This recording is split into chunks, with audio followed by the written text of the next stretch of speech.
Alright guys, I'm finally going to get started on the new motor for Joker. I finally figured out which route I'm going to go, and let me show you.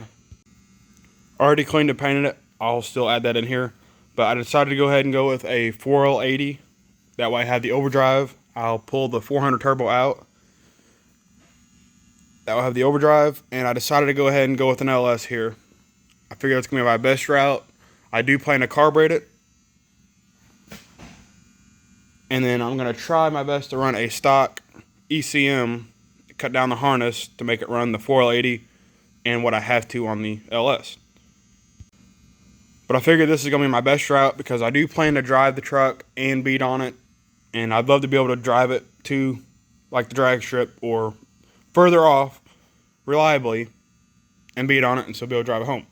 That's the plan. I do have a Summit Stage 3 cam here. It's 222, 228 duration, 112 lobe separation, and then 550 lift. I do have the 550 springs, new valve seals, and while I'm at it, I'm going to go ahead and throw a better set of heads on it, 243s. And I got new head gaskets. I will just reuse the old head bolts. I've done it before. Works fine. And then I'm not positive, but I may be using the high ram with 2 4s. I'm not sure on that yet. I haven't made up my mind. It's either going to be that or a regular dual plane intake or a single plane. Not sure about that yet. And then I have these valve covers. I have a few other little things like valley plate. Just a few things I've gathered up over the time of gathering parts. But I'm pretty excited and I'm going to get started on this. This 4L80E here, I made another video, my previous video, of showing how to convert that from the big drum brake on the back of it to a regular transmission and putting park back in it. So go check that video out if you haven't seen it yet. Truck's been sitting up here on the lift since we pulled it apart. I still got to yank the transmission out. Still up in here. And then the motor mounts here, I got to get some V8 mounts. The bend is a little different and they'll sit up here on the where that hole is. About 3 inches further forward. And that'll make plenty of room to clear the tunnel ramp if I go that route. And the 4L80 will drop right in place because it's about 3 inches longer. And my drive shaft should work perfect for all that. And for those of you that are new here, I started this truck from just a frame. I cleaned and painted the frame, put all new bolts in it, new front end, everything in the front end. 3-inch lowering springs on the front, 5 lug disc brakes in the front, lowering springs and blocks in the back. New shocks, all new bolts. It's really dirty right now, but it's actually very clean. It's a very solid truck.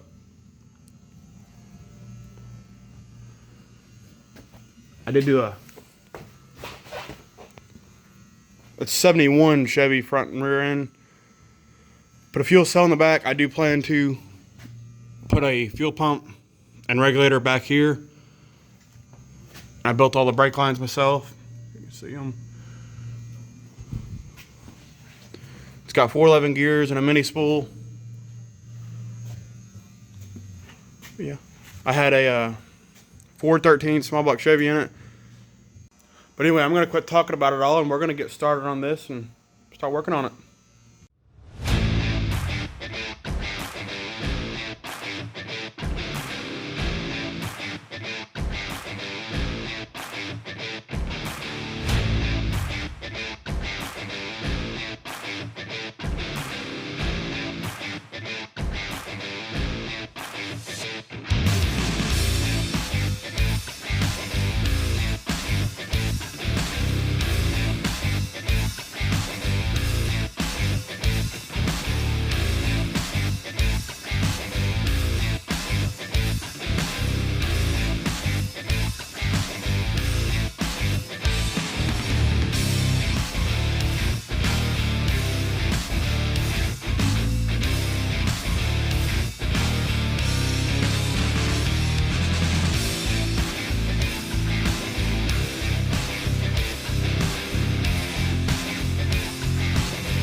All looks pretty good in there. It's got Gen 4 style rods in it. Everything looks really good so far. A little dirty, but I think this motor had just under 200,000 miles on it.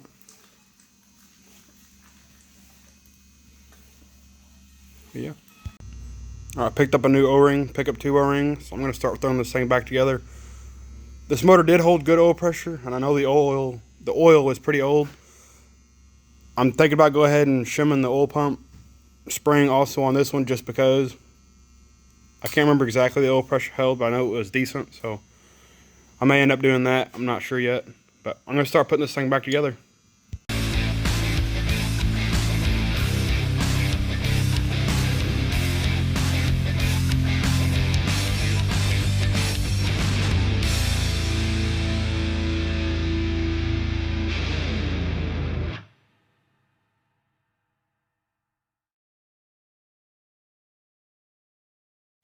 I got the pickup tube and stuff back on. I'm going to go ahead and get the cam gear off and start doing the cam.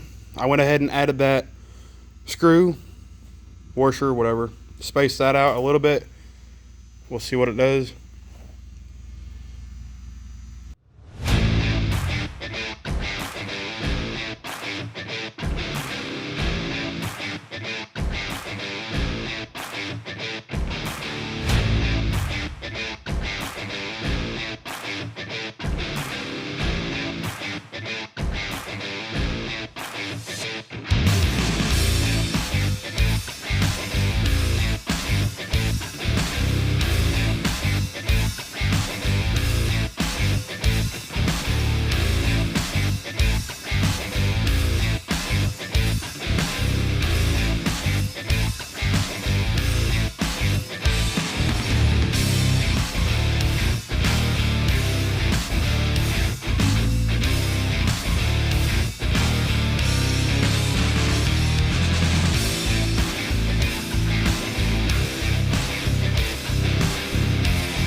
Alright, we got the cam all in, all back together. I gotta start cleaning the heads. I gotta get a new wire brush. Clean up the surface, start cleaning up the heads, and start getting ready to go back together with it. Gotta clean the oil pan up still. I gotta put the valve springs in, valve seals, all that. Still gotta clean the heads all up. I got new head gaskets, reuse the head bolts. I got it all cleaned up. I just got all the parts sitting on it, the heads and everything, just to paint it. But I got it all cleaned up enough to paint. So yeah, we're gonna get it painted.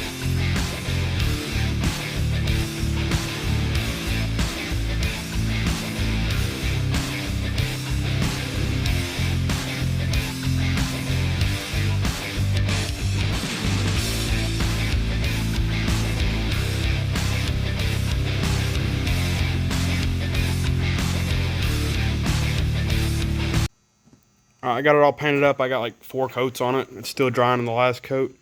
Looks pretty good now. I did get a couple runs in it from recording and painting, but you can't really see them now that I got some more coats on it. I'm going to go ahead and get these heads popped off and get them cleaned up and start getting the new valve springs and valve seals in them, and then I'll paint them up and put them on.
Alright, I got the motor flipped back over and oil pan and stuff off. I found a used oil pan gasket, so I'm gonna put some type of silicone on it and slap it all back together. Yes, if this is a customer's motor, I would buy a new oil pan gasket. This is my motor, I don't care. But I'm gonna start doing that and get this thing thrown back together.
Alright guys, we got this thing all painted up and ready to go.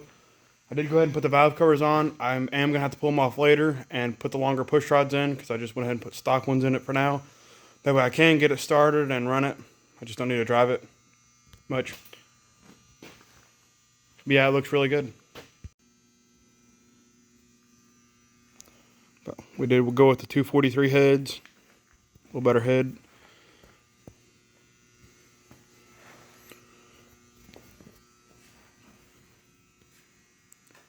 Yeah, it's got the Summit Stage 3 truck cam in it. Valve springs, all that. Should be a healthy little motor once it's done. Once it's running. Alright, here's what I'm doing now. I got the flywheel off the motor, and all you gotta do is wire these downward on all three of them, almost a half a hole, or right at half a hole. I've been drilling on this one already. But you just gotta drill them out enough to get the bolts in it, the torque rotor bolts, just for reference. But yeah, that's all you gotta do, and then you get this little spacer here, slips over the torque rotor snout, and that slips on the end of the crank on this side. That's how you put the old school transmission on the LS, because this is an older 480 that came off of a 350, I think. No, it's a 454. I have a big motorhome. But yeah, that's all there is to this. This is basically what it looks like once you're done. Just gotta wire them out just enough to get the bolts all in it. I may have to wire it out just a little more once it's on the engine and the torque rotor is actually centered. But it should be, I can get them all in pretty easy, so it should be good.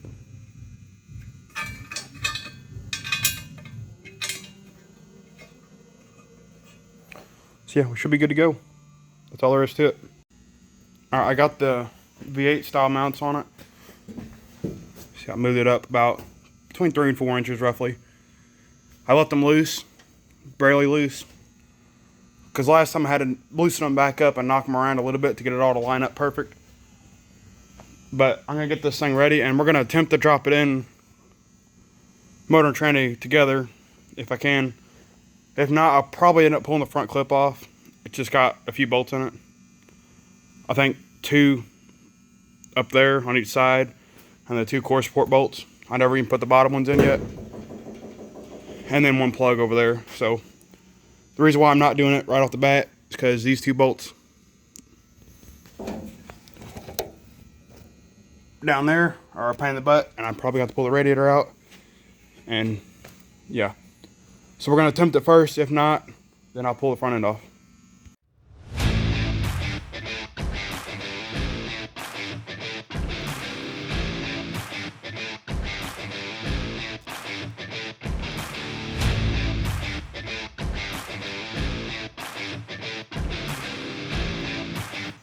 I got the tranny up here, got it ready, got the torque rotor in it, snout. Got that all ready, and fix it to go ahead and put it together.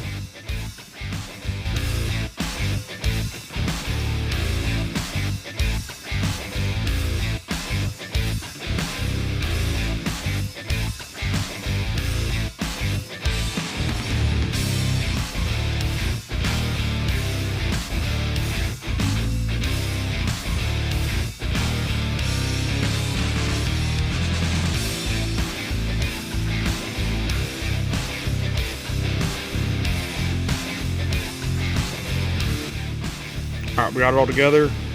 We're going to attempt to drop it in their hole.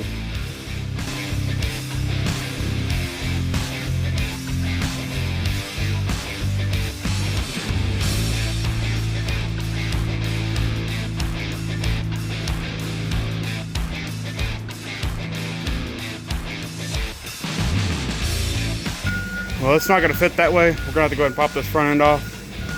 I figured we was going to have to, but I figure we may get lucky and not have to, but it's no big deal. We'll get it done real quick.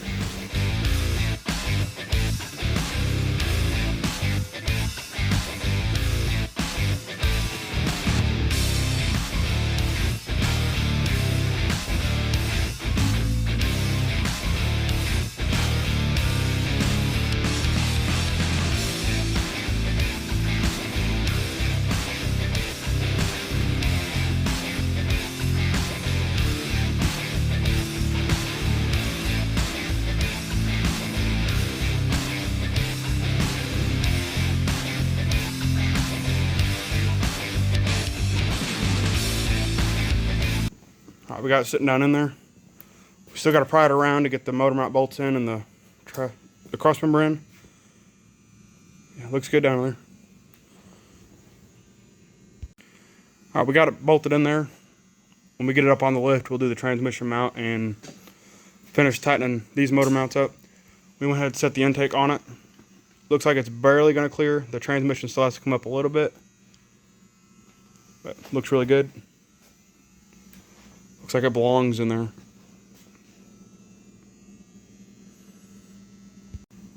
We got the front clip set back on. We'll bolt it on the rest of the way tomorrow.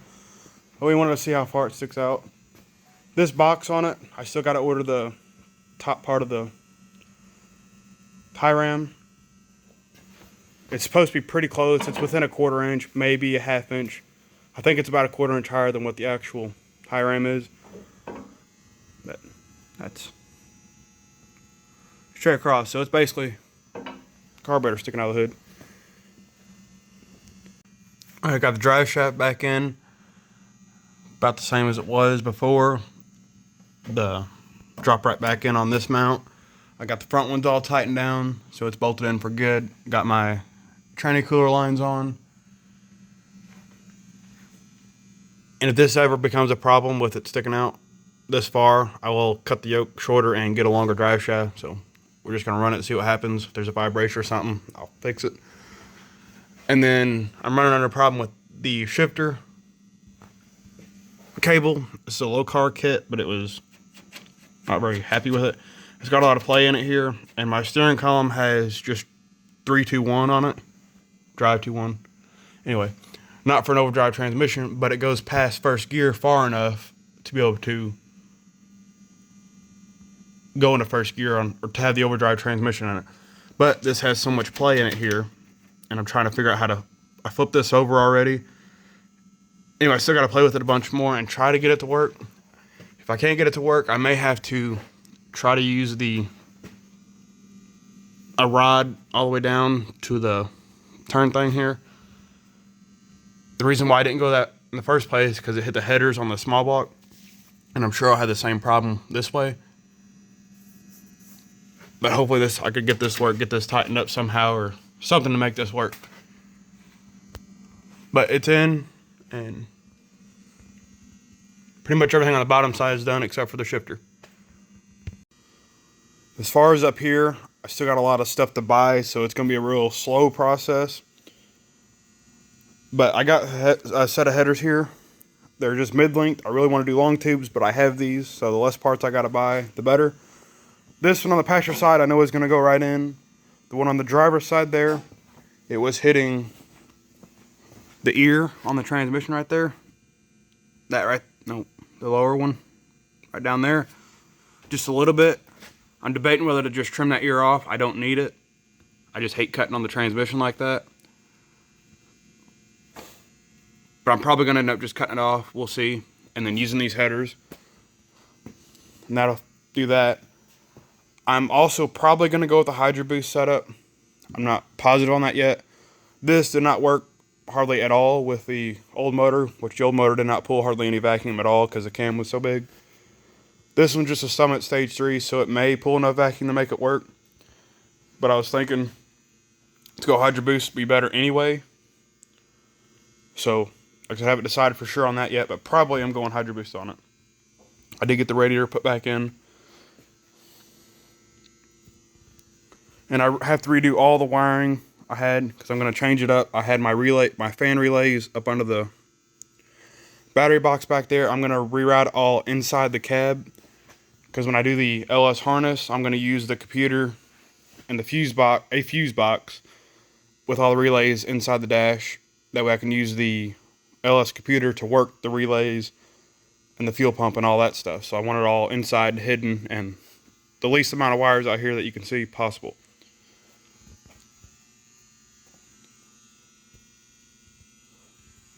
But yeah, I just got to start cleaning up front accessories, start putting them on, and headers. And then wiring, of course. I do got to buy the top part of the intake. Push rod still, longer push rod still.